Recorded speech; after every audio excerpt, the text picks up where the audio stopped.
సాంఘిక బహిష్కరణలో మీకు ట్రాక్టర్లు రావు, మిషన్లు రావు, కైకిళ్ళు రారు అని చెప్పేసి ఆటోలలో ఎక్కించుకోరు అని చెప్పేసి ఇటువంటి సాంఘిక బహిష్కరణకు సంబంధించిన అన్ని ఇంప్లిమెంట్స్ మా మీద చేయడం జరిగింది.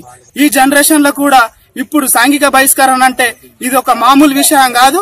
సాంఘిక బహిష్కరణ అంటే ఎక్కడ జరుగుతలేదు.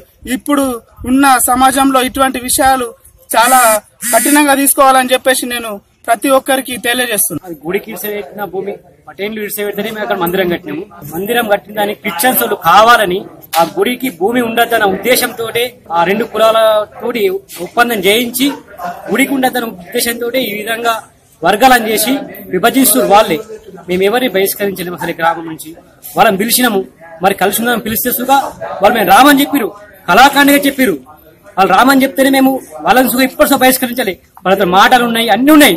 కానీ వాళ్ళు కావాలని సృష్టించి కేసులు పెడతారు.